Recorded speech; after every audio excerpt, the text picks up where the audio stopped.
Doctor Shrikant Shinde जी, झालं का? अब हो गई बात. I have given you opportunity. I have given you opportunity. Whatever you have raised issue, I think so. Only honorable speaker will look into it. Dr. Shrikant Sindhe ji, please. No, nothing will go on record except Dr. Shrikant Sindhe. Nothing will go on record. Walkout करो. Dr. Shrikant. बहुत बहुत धन्यवाद अध्यक्ष महोदय कि आपने मुझे इस महत्वपूर्ण बिल पर बोलने का अवसर दिया. आज देश के करोड़ों युवाओं के भविष्य, उनकी आशाओं और उनकी मेहनत को सम्मान देने वाले अत्यंत महत्वपूर्ण ऐतिहासिक bill the public examination prevention of unfair means amendment bill 2026 पर बोलने का मुझे अवसर दिया. उसके लिए मैं बहुत बहुत धन्यवाद अदा करता हूँ. आज मैं अपने भाषण की शुरुआत उन 21 युवाओं को श्रद्धांजलि देते हुए करना चाहता हूं जिन्होंने पेपर लीक से हताश होकर आत्महत्या कर ली. आज मैं यहां पर सिर्फ अपनी पार्टी की ओर से नहीं बल्कि करोड़ों छात्रों की उम्मीद और उनके लिए यहां पर खड़ा हूं जो रात दिन एक करके एंट्रेंस एग्जाम की तैयारी करते हैं. मैं उस माँ के लिए यहाँ पर खड़ा हूँ जिस माँ ने अपने बेटी की पढ़ाई के लिए अपने गहने तक बेच दिए. मैं उस पिता के लिए खड़ा हूँ जिसने साहूकार से भारी कर्जा लिए ताकि उसका बेटा उसकी बेटी आगे जाकर इस नीट की एग्ज़ाम हो या अलग कोई एग्ज़ाम हो, डॉक्टर बने, इंजीनियर बने, अफसर बनेगा और अपनी परिवार को गरीबी से बाहर निकालेगा. महोदय, मैं सिर्फ एक जनप्रतिनिधि नहीं हूँ, मैं एक डॉक्टर भी हूँ. यहाँ पर नीट की तैयारी करने के लिए कितनी जद्दोजहद, संघर्ष बच्चों को करना पड़ता है. उसके बाद वो नीट की एग्ज़ाम जो है पास होते हैं. नीट की एग्ज़ाम पास होने के बाद डॉक्टर बनने के लिए भी 10-10 साल, 12-12 साल उनको पढ़ाई करनी पड़ती है. तो ये संघर्ष से जो है एक व्यक्ति यहाँ पर डॉक्टर बनता है, इंजीनियर बनता है. जब पेपर लीक होता है महोदय, तो सिर्फ एक छात्र का सपना नहीं टूटता, उसके पूरे परिवार की हिम्मत टूटती है. आज इसी व्यवस्था का पक्का इलाज का काम इस ऐतिहासिक बिल के माध्यम से यहाँ पर होने जा रहा है. अध्यक्ष महोदय, मैं यहाँ पर प्रधानमंत्री जी का धन्यवाद व्यक्त करूंगा कि आज यहाँ पर एक शक्तिशाली बिल लाने का काम सरकार के माध्यम से हुआ है. मैं महाराष्ट्र से आता हूँ और वहाँ के इतिहास, साहित्य और संस्कृति में शिक्षा और न्याय का वास है. महोदय, महाराष्ट्र वह पुण्यभूमि है जिसने पूरे देश को शिक्षा का मार्ग दिखाया. महात्मा ज्योतिराव फुले हो या क्रांति ज्योति सावित्रीबाई फुले हो, जिन्होंने समाज के तानों पत्थरों के बीच मार खाकर वंचितों के लिए और लड़कियों के लिए पहला स्वदेशी विद्यालय शुरू किया. राजश्री छत्रपति शाहू महाराज ने कोल्हापुर में मुफ्त और अनिवार्य प्राथमिक शिक्षा लागू कर देश के सामने एक बड़ा आदर्श खड़ा किया. मैं उस महाराष्ट्र से आता हूं जहां पर डॉक्टर बाबा साहेब अम्बेडकर जी ने हमें मूल मंत्र दिया था, शिक्षित बनो, संगठित रहो और संघर्ष करो. बाबा साहेब ने हमें सिखाया कि अन्याय के खिलाफ लड़ना हमारा लोकतांत्रिक अधिकार है. आज जो युवा अपने भविष्य के लिए संघर्ष कर रहे हैं, मैं उनसे कहना चाहता हूं कि शांतिपूर्वक तरीके से अपने हक की मांग करना और अपनी आवाज उठाना हमारी महान संस्कृति का हिस्सा रहा है. हमारी सरकार आपके इस संघर्ष में पूरे ताकत के साथ आपके साथ में खड़ी है. हम युवाओं के इस आक्रोश का केवल आंदोलन नहीं मानते बल्कि शिक्षा व्यवस्था में एक ऐतिहासिक बदलाव का अवसर मानते हैं. यह केवल एक विरोध नहीं है बल्कि एक सुरक्षित और पारदर्शी व्यवस्था के निर्माण की शुरुआत है. आज मैं इस सदन के माध्यम से अपने देश के हर एक युवा को बहुत ही भावनिक अपील यहां पर करना चाहूंगा कि कोई भी एक परीक्षा जो है आपकी जिंदगी यहां पर तय नहीं कर सकता. कोई एग्जाम में आप फेल हो जाए तो आप जो यहां पर आत्महत्या जो करते हैं, मुझे लगता है उसके पहले अपने परिवार के बारे में, अपने देश के बारे में भी आपको सोचना बहुत जरूरी है. युवाओं को मुझे लगता है छत्रपति शिवाजी महाराज जी से प्रेरणा लेनी चाहिए, जिन्होंने महज 16 साल की उम्र में, जब महाराष्ट्र में, पूरे देश में मुगल का साम्राज्य था, वहां पर सिर्फ 16 साल की उम्र में उन्होंने तोरना किला जीतकर स्वराज्य की पहली नींव रखने का काम महाराष्ट्र से किया। उसके बाद पूरे अटक से कटक तक मराठा साम्राज्य को स्थापित करने का काम किया। मुझे आज यहाँ पर विक्रम बत्रा और मनोज पांडे जी की भी याद आती है। 2 दिन पहले ही हमने कारगिल विजय दिवस यहाँ पर मनाया। उन्होंने महज 23-24 साल की उम्र में देश के लिए अपने प्राणों की आहुति दी। मुझे लगता है कि युवाओं को इन सभी से प्रेरणा लेना बहुत जरूरी है। मैं आपको विश्वास दिलाता हूं कि हमारे प्रधानमंत्री नरेंद्र मोदी जी और पूरी सरकार आपके साथ ताकत के साथ खड़ी है। पेपर लीक की घटनाओं के तुरंत बाद हमारी सरकार ने रिकॉर्ड समय में ऐसे कड़े कानून बनाए, निर्णय लिए कि जिससे आने वाले समय में पेपर लीक जैसी घटनाएं न हो। हमने सिर्फ निंदा नहीं की, बल्कि सिस्टम की सफाई की। सीबीआई ने तुरंत एक्शन लिया। दिल्ली से लेकर पुणे तक 14 एक्यूज्ड को जेल में डालने का काम किया। एनटीए में 47 अधिकारियों को टर्मिनेट करने का काम किया। इसे कहते हैं नैतिकता। और नैतिकता है इस सरकार में, इसलिए हमारे शिक्षा मंत्री धर्मेंद्र प्रधान जी ने इस्तीफा ताकि दिया। खुद ने आपके वजह से नहीं दिया, आपके वजह से नहीं दिया। पेपर लीक खुद की जिम्मेदारी ली और उस जिम्मेदारी का निर्वहन करने का काम जो है सरकार के माध्यम से आज यहां पर हो रहा है। पेपर लीक एक्यूज को जल्द से जल्द सजा दिलाने के लिए फास्ट ट्रैक कोर्ट बनाया गया। आज इस ऐतिहासिक बिल के जरिए हम शिक्षा माफियों को सिर्फ जेल की सलाखों के पीछे नहीं, बल्कि उनको कठोर आर्थिक जुर्माना लगाने का काम भी यहां पर हम लोग कर रहे हैं। हमारा लक्ष्य सिर्फ अपराधियों को पकड़ना नहीं है, बल्कि बच्चों का कीमती साल बचाना भी है। बिना समय बर्बाद किए नीट का पेपर लीक होने के बाद 37 दिनों में नीट का री एग्जामिनेशन किया गया। 25 दिनों में रिजल्ट जो है यहां पर घोषित किया गया, जिससे छात्र का एक भी साल जो है बर्बाद न हो। ऐसे कड़े कदम जो है सरकार ने यहां पर लिए। माननीय प्रधानमंत्री जी ने भी सोशल मीडिया के माध्यम से सीधे जो है युवाओं से बात करने का काम यहां पर किया और उन्होंने कहा कि आने वाले समय में एक ऐसा टास्क फोर्स बनेगा, नंदन नीलेकनी जी के अध्यक्ष में एक कमेटी बनाई जाएगी, एक टास्क फोर्स बनाया जाएगा, जिससे आने वाले समय में कभी भी नीट के परीक्षा में या कोई और परीक्षा में, कोई भी परीक्षा में पेपर लीक ना हो। आने वाले समय में ये सब हम कर रहे हैं, लेकिन मुझे लगता है हम सभी को, यहां पर बैठे सभी लोगों को सोचना जरूरी है कि आज युवाओं के मन में क्या चल रहा है, उनकी क्या पीड़ा है। आज यहां पर हम नीट की बात कर रहे हैं। मुझे लगता है शिक्षा व्यवस्था में भी सुधार की बहुत जरूरत है। ये नीट जो परीक्षा है, ये नीट की सिस्टम क्या है? ये नीट एक परीक्षा है, एक दिन और एक मौका हम हमारे युवाओं को यहां पर देते हैं।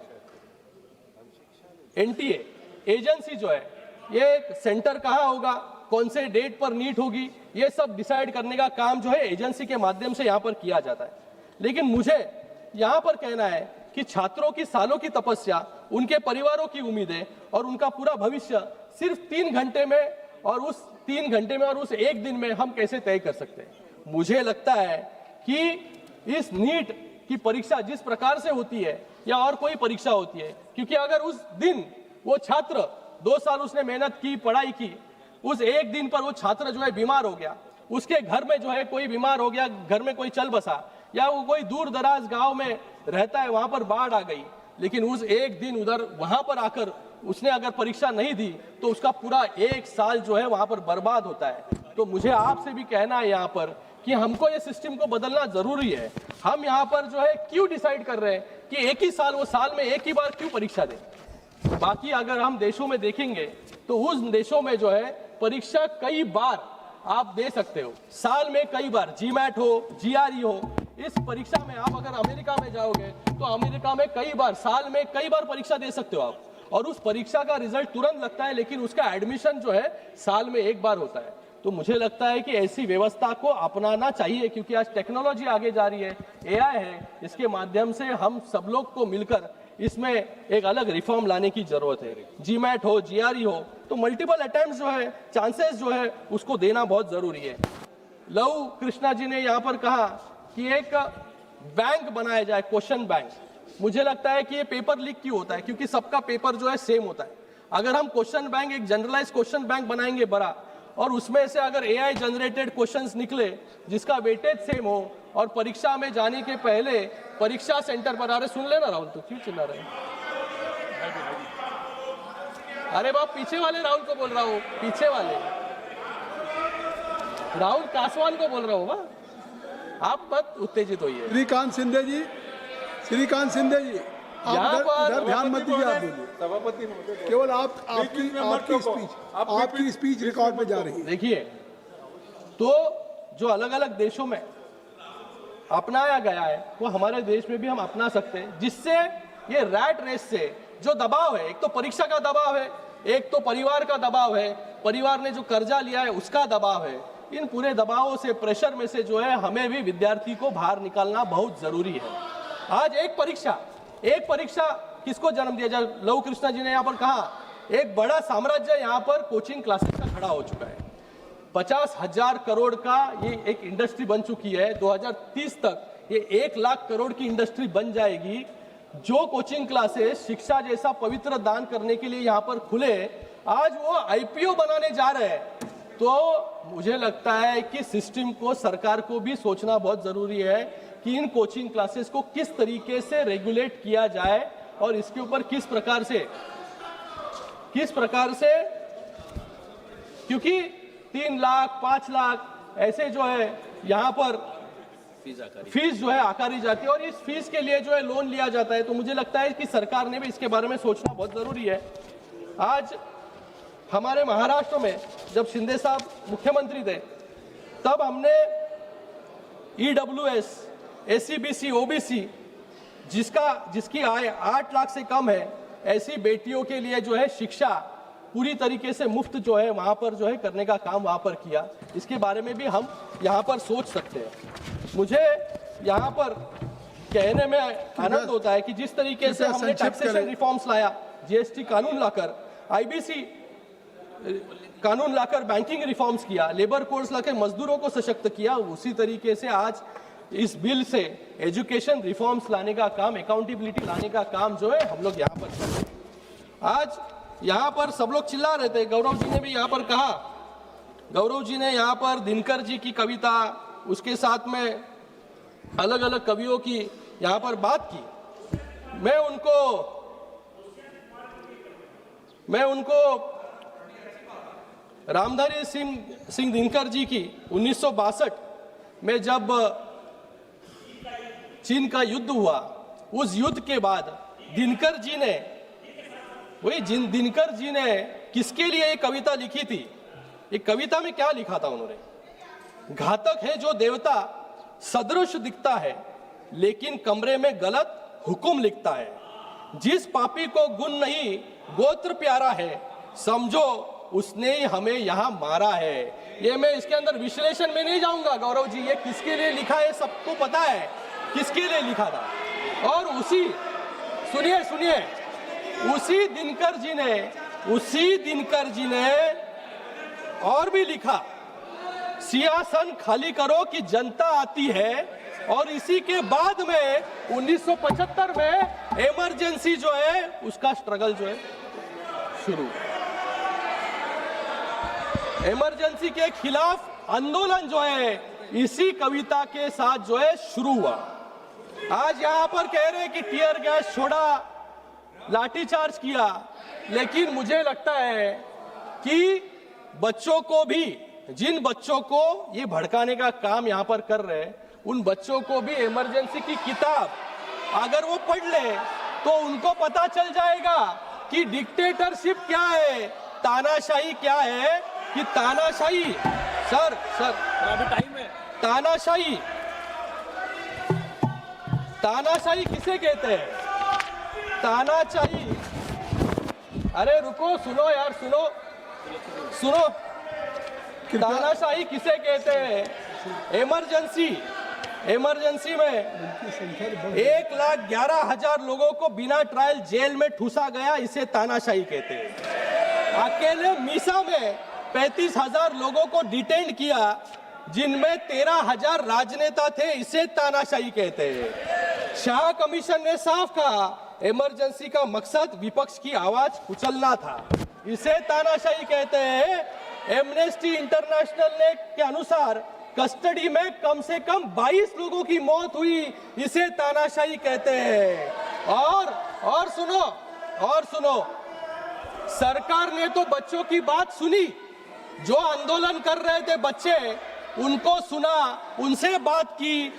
जितेंद्र सिंह यहाँ पर बैठे हैं, नड्डा जी है, वो गए, उनसे बात की, उनको क्या चाहिए उनके बारे में सुना और यहाँ पर रिफॉर्म्स लाने का काम किया। आज बिल यहाँ पर पारित हो रहा है, लेकिन इन्होंने क्या किया? 38वां संशोधन और 39वां संशोधन लाके सुप्रीम कोर्ट की ताकत जो है निकालने का काम जो है, कम करने का काम इन्होंने किया। इसलिए जो है इमरजेंसी के बाद हारना इनको पड़ा। यहाँ पर ये कह रहे हैं कंटिन्यूसली, यहाँ पर गौरव जी कह रहे थे कि हम युवाओं के साथ हैं, हम विद्यार्थी के साथ हैं। अरे विद्यार्थियों को तो पूछो वो आपके साथ है कि नहीं। 37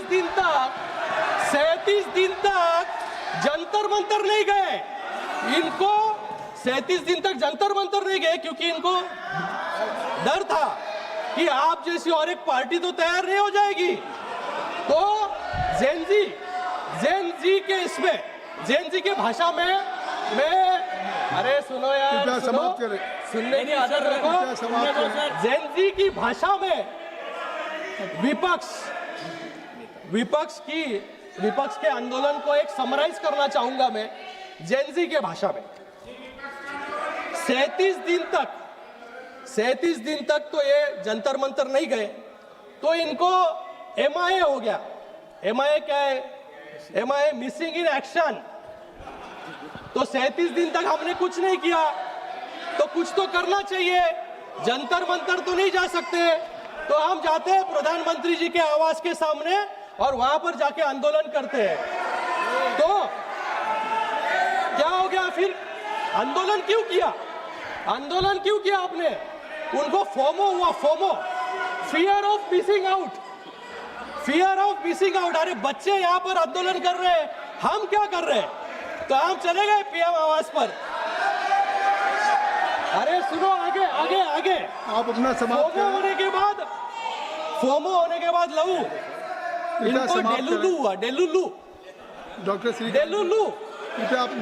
डेल्यूशन। श्रीकांत जी, इनको लगा छात्र हमारे साथ आएंगे श्रीकांत जी, आपका प्रधानमंत्री के घर के इधर जाने के बाद, लेकिन छात्र तो कोई आए नहीं। ये अकेले वहाँ पर 2.5 घंटे जो है धरना देते बैठे वहाँ पर। और इसलिए तो ये जेनजी की भाषा में जो है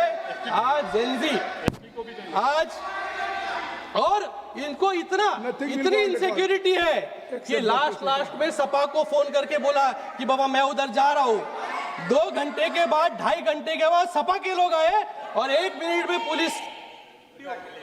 अब समाप्त करें कृपया। तो आज ऐसी परिस्थिति जो है सर विपक्ष की, और मैं सर अभी तो ताकत बढ़ गई सर। पहले मैं 20 मिनट बोलता था, अभी 13 लोग हैं सर। 24 मिनट हो गया। ये जो सरकार, ये जो ऑपोजिशन है, ये ऑपोजिशन को लग रहा था कि ये पूरा आंदोलन जो है, इस आंदोलन में एंटी सोशल एलिमेंट्स जो है डाल के एक लॉ एंड ऑर्डर सिचुएशन खड़ा कर दिया जाए। लोगों को भड़काया गया, लोगों में जो है यहाँ पर इनके पार्टी के भी लोग वहां पर गए और बद्दिया गालियां जो है वहां पर देने लगे। हमारा देश का युवा जो है ये बद्दिया गाली नहीं देगा, लेकिन आज वहां पर दी गई। ये कहते हैं डिक्टेटरशिप, तानाशाही। अगर डिक्टेटरशिप, तानाशाही होती तो यहाँ पर जो रील बनाए प्राइम मिनिस्टर महोदय के विरोध में, यहाँ पर गालियां दी उनको, उनके माँ के ऊपर गालियां दी, सीआरपीएफ को गाली दी, सेना को गाली दी, पुलिस को गाली दी। अगर डिक्टेटरशिप नहीं होती यहाँ पर तो ये गाली देने की हिम्मत कोई करता नहीं। आज यहाँ पर जो है डेमोक्रेसी है, इसलिए हमने स्टूडेंट के साथ बात की, स्टूडेंट्स को बुलाया, उनके बारे में उनको क्या चाहिए ये सुना, और आज तो उनके ऊपर के मुकदमे भी हमने वापस ले लिए। इसे डेमोक्रेसी कहते हैं। डेमोक्रेसी को कुचलने का काम जो है इमरजेंसी के वक्त हुआ। तो इसलिए मैं आज यहाँ पर इस बिल का पूरी ताकत के साथ समर्थन करता हूँ, और थोड़ी बुद्धि जो है इनको आ जाए, इसके बारे में भी भगवान से प्रार्थना करता हूँ। धन्यवाद। जय हिंद। श्रीमती प्रियंका गांधी वाड्रा। श्रीमती प्रियंका।